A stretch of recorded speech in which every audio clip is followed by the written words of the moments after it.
Buenas noches, compañeros. Pues vamos a dar inicio aquí a nuestro análisis del texto que previamente en esta semana dimos lectura sobre la UNESCO, las políticas y los sistemas educativos de los países de la región latinoamericana, del texto de Mason. Entonces damos inicio con nuestras aportaciones personales. Maestra Fernanda, si gusta iniciar.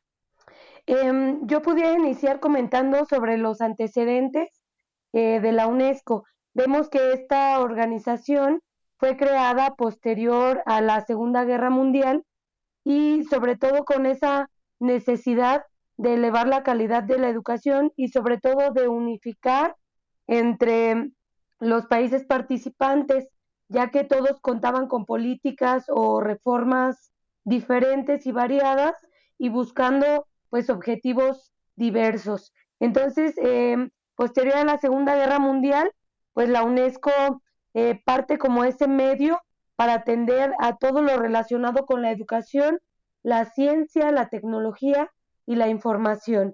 Vemos cómo ha sido un órgano o una organización que ha ido poco a poco estableciendo los parámetros en los países a nivel internacional que se deben seguir precisamente pues para elevar esta calidad de la educación al entender de que es un medio para mejorar las condiciones sociales, eh, llevar a los países al progreso, pero vemos cómo a través de los años, pues a pesar de que se han planteado objetivos, no siempre se han logrado, pero vemos que son los antecedentes para las reformas y políticas actuales. Mm, Muy bien. Bueno, pues yo les comentaría acerca de las tendencias educativas entre los años 60 y los 70.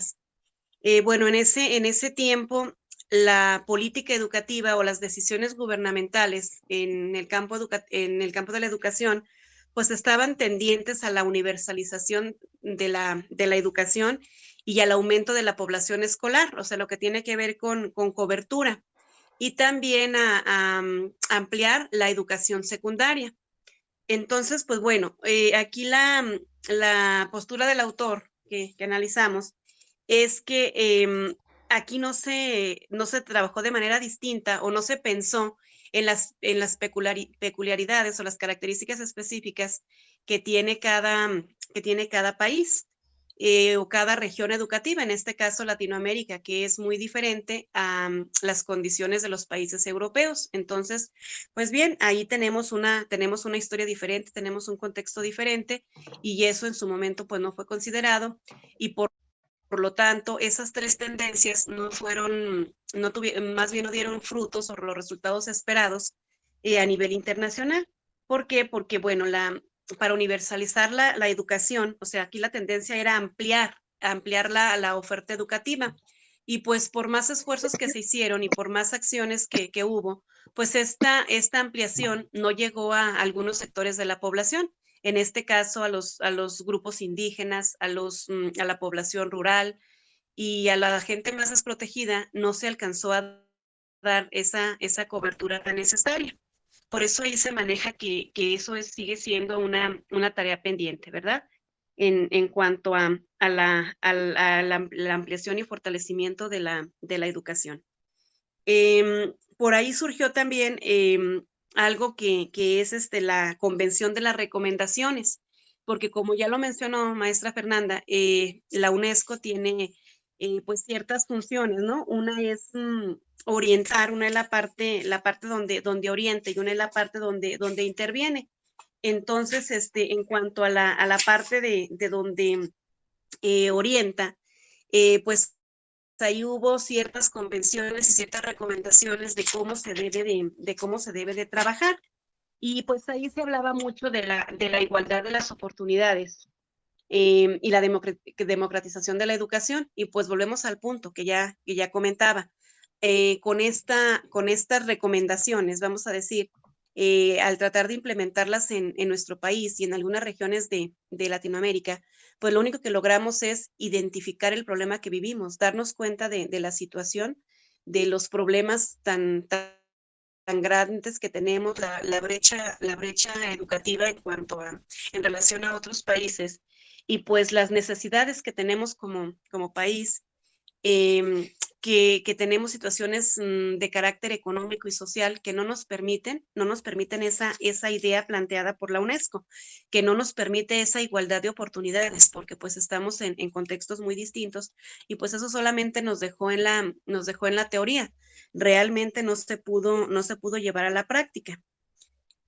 Porque para ello se requerían pues ciertas características con las que no contábamos, y nos dejó como que la tarea o la idea de seguir trabajando para una efectividad escolar, y para que de veras hubiera esa efectividad, pues sí es necesario una innovación educativa y trabajar también en el aspecto económico, y eso pues también es un tema que está fuera de nuestro alcance.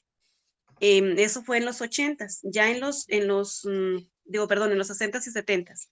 Ya en los ochentas, pues nos encontramos con en el modelo económico neoliberal, y eso pues ya todos sabemos cuáles fueron las consecuencias de la implementación de las reformas en el marco de ese modelo económico neoliberal. Ahí el punto fuerte fue la descentralización de los servicios educativos, incorporar nuevos agentes sociales a la planificación, funcionamiento y puesta en práctica de la educación, y pues un cambio en la concepción educativa en cuanto a nuevas formas de funcionar en las instituciones y los actores, y el concepto de calidad educativa, pues cobra una relevancia especial en este periodo, en los ochentas. Entonces, esas eran las ideas de las reformas, pero pues en esa misma década vimos que tampoco ocurrieron los objetivos, no se cumplieron los objetivos, y no hubo los resultados esperados. ¿Por qué? Porque la descentralización y la incorporación de nuevos agentes sociales a la planificación y el financiamiento, principalmente el financiamiento de la educación, nos llevó a la privatización de la educación pública. Entonces, pues lejos de solucionar, nos generó otro problema con el asunto de la educación. Los temas que proponía la UNESCO a la agenda de las políticas educativas, pues igual eran demasiado, pues, tenían un carácter global, y pues no consideraba las realidades y los contextos en los que estamos insertos, sobre todo aquí en México. Y entonces, pues, plantear mismos objetivos para lugares diferentes, pues nos llevó a que no se cumpliera. Entonces, eso es en los ochentas, y ya por último en los noventas, ya tenemos que ahí se basaron un poquito, bueno, cobró más fuerza lo que es la calidad educativa, y se basaron en una obra de Delors, de La educación encierra un tesoro, y entonces trataron de implementar todo el contenido de esa obra, pero pues sucedió lo mismo, ¿no? Sucedió lo mismo que no hubo resultados, porque en México teníamos un sistema educativo pues bastante deteriorado ya por todo lo que hemos venido comentando, una enseñanza con muy baja calidad, una y una inversión educativa insuficiente totalmente, que no permitía hacer pues lo que los organismos internacionales, en este caso la UNESCO, nos proponía, precisamente por nuestras características, ¿verdad? Que teníamos. Lo más notorio aquí fue pues el factor económico, la falta de inversiones, o más bien la inversión insuficiente en materia educativa. Y pues así es como llegamos al siglo XX con todas esas metas sin cumplir, y pues de ahí nos queda una tarea muy grande, ¿verdad? Que ya sabemos cómo se ha venido dando estas situaciones históricas de la educación, y pues tenemos por ahí una meta o una tarea muy grande, seguir trabajando por esa tan anhelada calidad educativa que por nuestro contexto no se ha visto, no se ha logrado, ¿verdad? Al menos no al 100%. Entonces, sería esa mi aportación, compañeros. ¿No tiene algo más que agregar, compañera Fernanda? Sí, podemos agregar ya, como decía la maestra Vero, lo del siglo XX. En el 2023 comienza ya a ampliarse esa visión de calidad, porque al principio era, como decía la maestra, pues solamente como bajar el nivel de personas analfabetas, el de que todos tuvieran como el acceso a la educación, pero ya en el siglo XX, ya en el 2023, eh, nos hablan ya específicamente de que se requieren alumnos sanos y motivados, de que los procesos docentes deben de llevarnos a través de metodologías activas en las que no solamente el docente sea el que conoce y el que habla, sino que involucrar a los estudiantes. Y respecto a los contenidos, pues nos hablan de planes de estudio pertinentes, pero vemos que con poca frecuencia, pues estos se dan de esta manera debido a que ya veíamos en otras materias, se reproduce, eh, se reproduce los programas o planes de aquellos países con mayor desarrollo económico o con mayor poder. Entonces, en ocasiones, estos países con menor desarrollo solamente tienden a replicar para recibir todos estos apoyos económicos por parte de estas organizaciones internacionales. Nos habla también de los sistemas que deben de llevar una buena administración y distribuir pues de forma activa y tal vez se podría hablar de manera equitativa los recursos, pero vemos también que es un problema que todavía sigue. Posteriormente también nos hablan de que si el sistema educativo no ha podido avanzar hasta esta fecha del año 2000-2005, pues es precisamente por la falta de financiamiento a los sistemas educativos, a la cobertura. Se viene hablando también, como hasta ahora, de los bajos ingresos para los trabajadores docentes. Nos hablan también de un bajo dominio de planes de estudio, pero veíamos también que cómo estos planes van cambiando de manera tan constante que justo cuando comenzamos a dominarlos, pues ya se cambian por otros, se buscan, si bien puede ser a manera general cosas similares, pues ya vienen conceptos diferentes, que tal vez ahí es donde nos perdemos un poquito. Entonces, si va cambiando, eh, generalmente con el poder al mando o del Estado, pues vemos que no se establece y no hay un objetivo a largo plazo y precisamente eso es lo que nos pierde o nos confunde en ese dominio. Y también nos hablaba de las pandemias de VIH en cuanto al ausentismo, pero podemos hablar ahora también sobre la pandemia de COVID. Entonces, no sé ustedes, compañeros, qué más podamos agregar. Bien. Para no ser repetitivo, estuve tratando de rescatar desde el año de 1945, cuando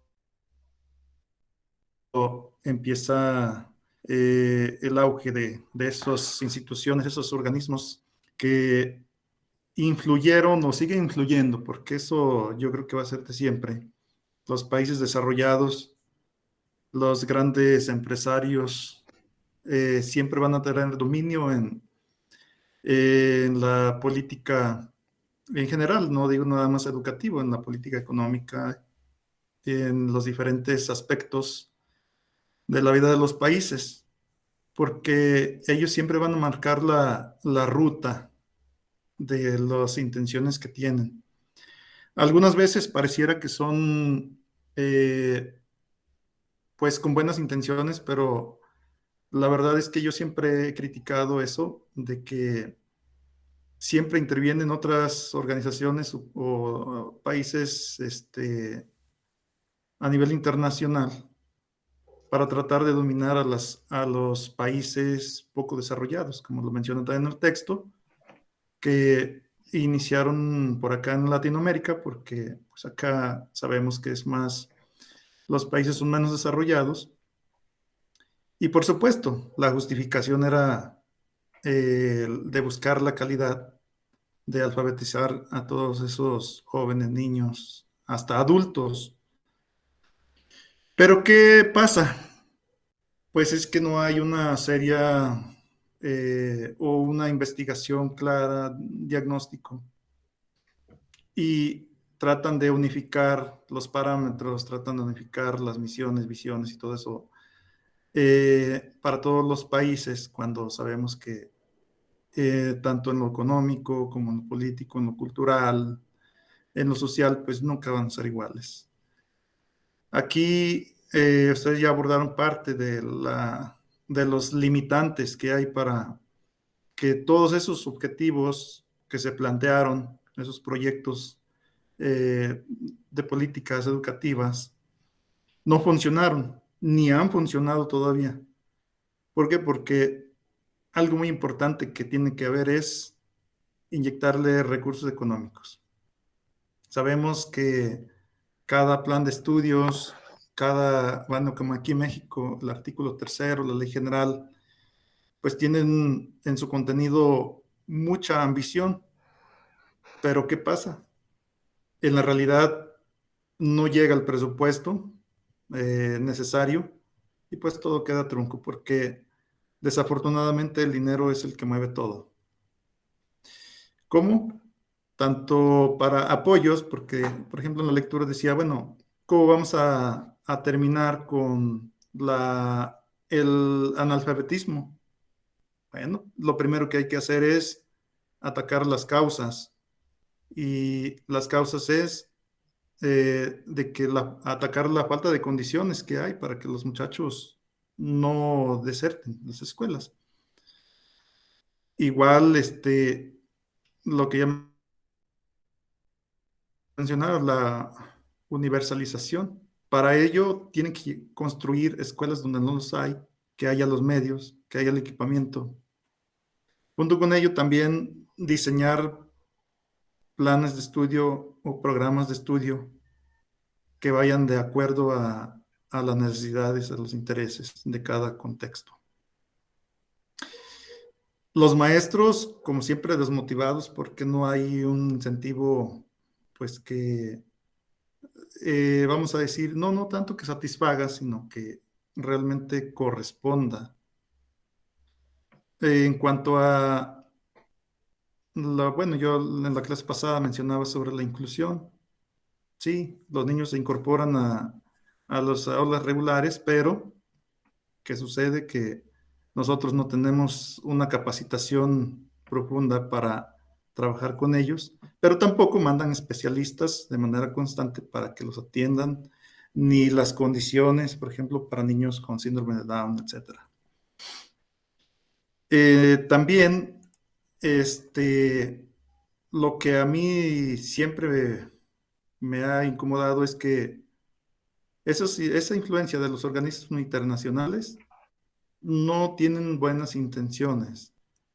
La idea es siempre someter a presión. Lo vivimos ahora en la pandemia. El Banco Mundial interviene, el Fondo Monetario Internacional, para que los países se endeuden. Y es lo que pasó en aquel tiempo del neoliberalismo. Pues trataron de que los países se endeudaran. Necesitan dinero, aquí está, para que cubran sus necesidades, pero luego se vino una crisis porque los países quedaron endeudados. ¿Qué pasa con las reformas estructurales de Peña Nieto? Traían también una misión, no es para buscar la calidad. Igual con la de estas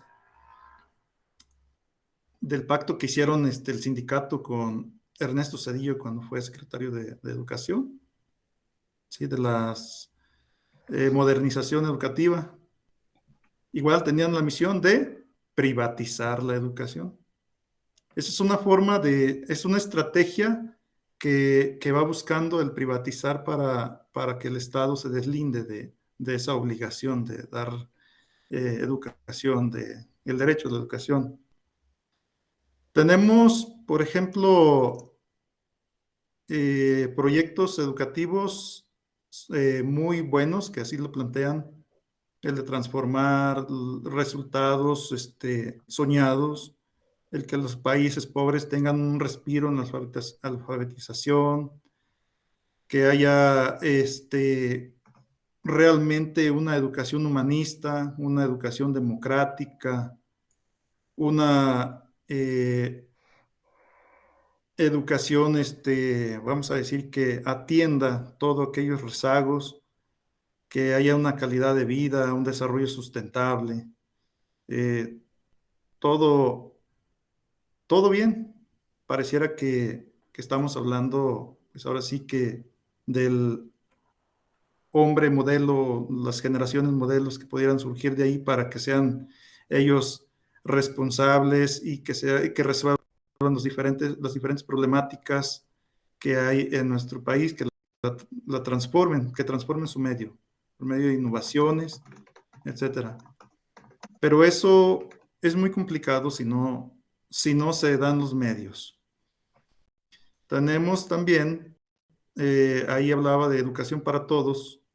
La educación para todos, pues, no era más que crear esas condiciones, pero esas condiciones no llegaron, como lo maneja la lectura, por falta de equipamiento, falta de preparación de los docentes, falta un buen sistema educativo, la correcta administración, como ya lo decía. Finlandia, bueno, le estamos copiando el modelo Finlandia, el modelo educativo, pero tampoco se está creando las condiciones como lo es Finlandia en su sistema educativo. Allá tienen otro tipo de organización, otro tipo de sistema, otro tipo de administración. Entonces, para que empate eso, tiene que corresponder igual el mismo sistema educativo, como también sus planes y programas de estudio.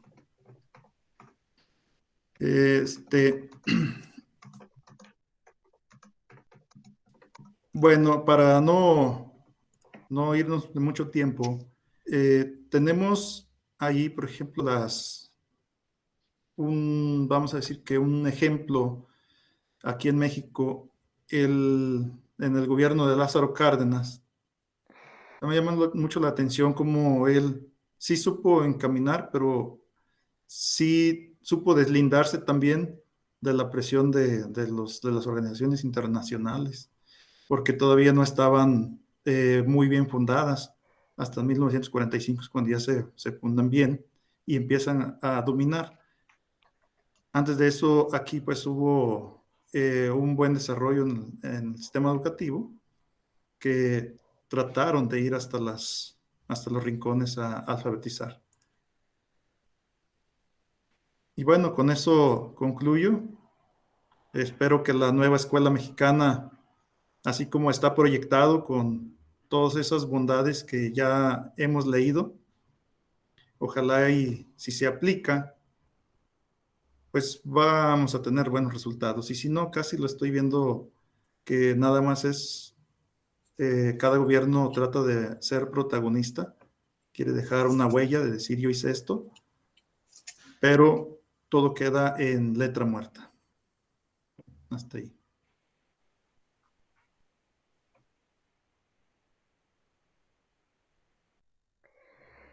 Sí, pues yo creo que podemos comenzar ya a concluir y vemos cómo estos conceptos u objetivos que a través del tiempo se ha pretendido lograr por medio de la educación, como es la calidad, la equidad, la participación y sobre todo pues estas reformas, planes y programas como para el bien social, pues vemos que lleva mucho de trasfondo y sobre todo que hay mucho poder político. En lo personal, esta lectura me ayuda a reflexionar porque muchas veces nos cuestionamos sobre por qué las altas esferas o el gobierno nos da tales reformas o está buscando otras cosas si tenemos nosotros otras necesidades. Entonces esto me ayuda a entender que también muchos de los cambios, de las reformas, de los planes y programas, pues precisamente vienen de estas determinaciones internacionales, pues que también hay que cumplir. Em, pero yo creo que en lo personal, pues al conocer esto, nos queda pues el trabajo de de entender que si bien estas reformas, planes y programas nos están delimitando objetivos o formas de trabajo, pues también que nosotros como docentes tenemos la responsabilidad de que si al menos esto queda en discurso, nosotros lo llevemos a la práctica. Nosotros seamos docentes activos, docentes que involucremos a toda la comunidad, que trabajemos en función a las demandas y necesidades de nuestra comunidad, de nuestros alumnos, pero yo creo que el entender de dónde viene todo esto, pues nos ayuda a tomar decisiones para poder actuar. Sí, exactamente lo que comenta, maestra. Para entender incluso la reforma actual, la nueva escuela mexicana, yo creo que el estudio de estas etapas por las que ha pasado la historia de la educación nos ayuda a entender cómo llegamos a esto. Cómo se inicia pensando en cobertura, pensando en lo estadístico, ¿no? En lo numérico. Quiero cubrir, pero no se piensa en las características de esa educación que yo quiero proporcionar. Cómo poco a poco vamos aumentando cosas para llegar a donde estamos. Y sin duda donde estamos, pues no es la meta, porque en 6 años vamos a encontrarnos con una sociedad distinta, donde ya la escuela mexicana no va a responder a las necesidades, en caso de que se implemente, en caso de que el humanismo que tanto mencionan, se logre inculcar, ¿verdad? Porque la situación que estamos viviendo, la situación social de inseguridad, de falta de valores, de pérdida de muchas cosas por ahí, nos habla totalmente de una falta de humanidad. Entonces, ojalá y de veras el humanismo sea como tal y en 6 años digamos, bueno, se habló del humanismo porque era lo que en ese momento se necesitaba, era la necesidad social, era la carencia que teníamos. Entonces, les digo que eso, esa lectura pues me ayuda a entender cómo ha ido evolucionando, cómo se han ido tratando de meter incluso conceptos, ¿no? Conceptos nuevos de acuerdo a cada época histórica. Entonces, pues, decía yo en mi escrito, estamos en el camino, no estamos en la meta, estamos en el camino y pues eh, ver qué sigue, entender lo que ha pasado y pues ver qué sigue y como menciona usted, maestra Fernanda, desde nuestra trinchera, ¿qué podemos hacer? Porque desafortunadamente las políticas educativas no están en nuestras manos. Ni siquiera a veces en los gobiernos nacionales, porque pues nos queda muy claro que han sido influenciadas por organismos internacionales y por intereses incluso internacionales. En lo nacional, pues bueno, ¿qué tenemos? Que va a reinar la ideología del partido político en el poder, pero pues más que nada son intereses mundiales. No tenemos ni siquiera esa libertad. Entonces, pues bueno, desde nuestra trinchera, ¿qué podemos hacer? ¿Qué debemos hacer? ¿Qué debemos hacer? ¿Y qué realmente podemos hacer? Me quedaría con eso. Bueno, pues hay varios aspectos que pudiéramos trabajar nosotros. Por ejemplo, ahí mencionaban de la discriminación. Yo creo que ahí, de todos modos, son avances porque ya no existe tanta discriminación, por lo menos eh, en lo inmediato vemos claramente que ya hay atención a toda la población en general. Y también yo creo que en cuanto a social, en lo social, pues bueno, eso sería insertar, como ahí lo marcan, en cuestiones jurídicas, para que, como por ejemplo, los padres de familia que no llevan a cabo sus responsabilidades o cuando le realizan, pues ojalá y haya una legislación que de verdad se aplique y que ellos sean nuestro brazo derecho, como debería ser, para que nuestros niños eh, vayan a la escuela realmente a lo que van. Entonces hay Sí, muchas cuestiones ahí que se tienen que analizar, pero sí, nosotros por nuestra parte, tratar de cambiar esas rutinas, porque se habla de que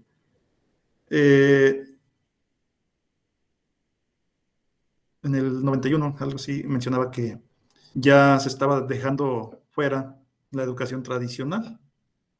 Y bueno, al menos en eso también se ha visto algo de avance, pero no del todo. Todavía seguimos siendo docentes con resistencia al cambio.